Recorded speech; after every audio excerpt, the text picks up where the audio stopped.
बिस्मिल्लाहिर्रहमानिर्रहीम। Last topic में हमने डिस्कस किया था कि रजिस्ट्रेशन ऑफ केस किस तरह की जाती है और कहाँ पर की जाती है।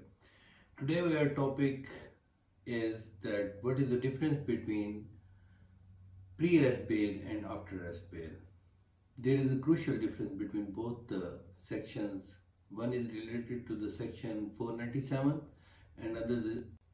और गिरफ्तार होने के बाद चालान सबमिट हो जाता है। सबमिट होने के बाद what remedy he has got from the court to prove that he was not guilty, then he would move application under section 497 before the इलाका मजिस्ट्रेट।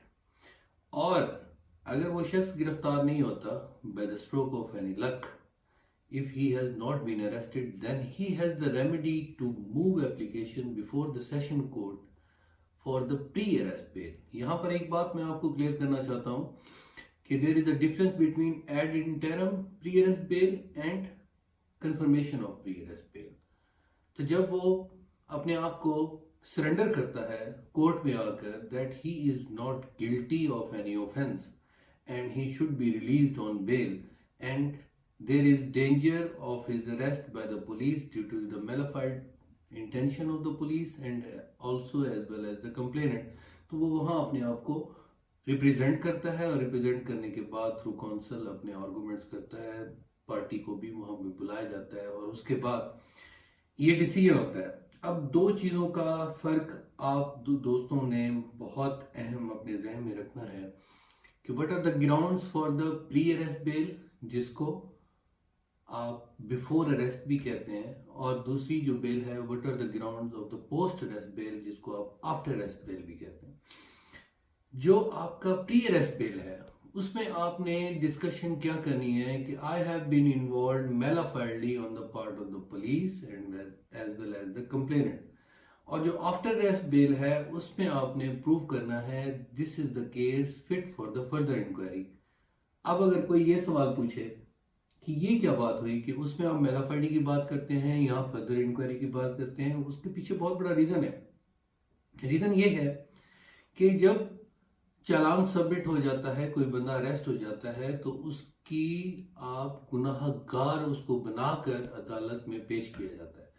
जो गिरफ्तार नहीं होता, जिसकी प्री अरेस्ट बेल होती है, वो अपने आप को, क्योंकि उसके खिलाफ कोई अभी एविडेंस नहीं आता, तो उसने खुद एविडेंस प्रूव करके अपने आप को प्री अरेस्ट अपनी कंफर्म करानी होती है। तो वहां पर फर्दर इंक्वायरी की बात नहीं होती। फर्दर इंक्वायरी उस वक्त बात होती है जब कोई इंक्वायरी आपके खिलाफ हो चुकी हो। जब गिरफ्तार हो जाता है बंदा तो उसके खिलाफ इंक्वायरी हो चुकी होती है।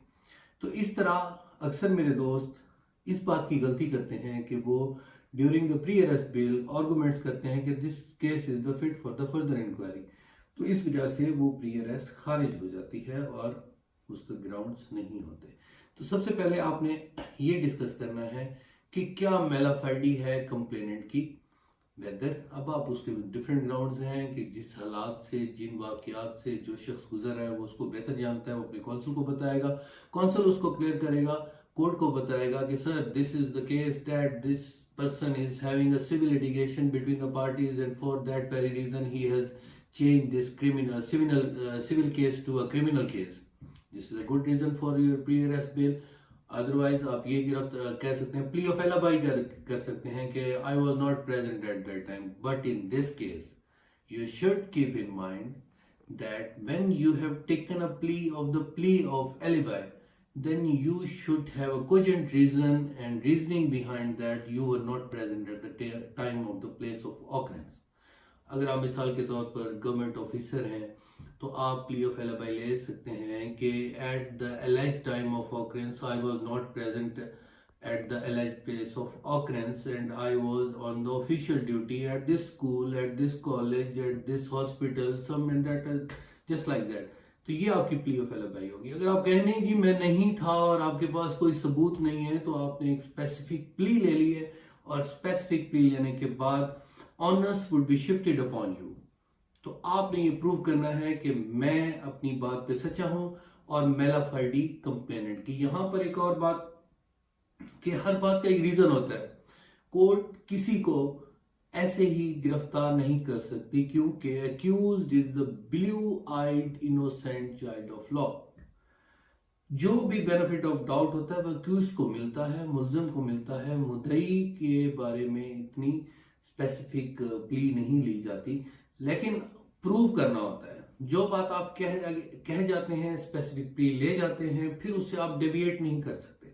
तो this is the major difference between civil law and criminal law, और this is the difference between major difference between 497 after arrest bail और प्री अरेस्ट बेल 498। अगले लेक्चर में हम इंशाल्लाह 161 की स्टेटमेंट को आपस में डिस्कस करेंगे, और I would like to have your great comments upon this video and also upon other videos to make me more correct, to make me more concise. Your timely intervention in this topic would be highly appreciated. Thank you very much. Wait for my next video. Thank you.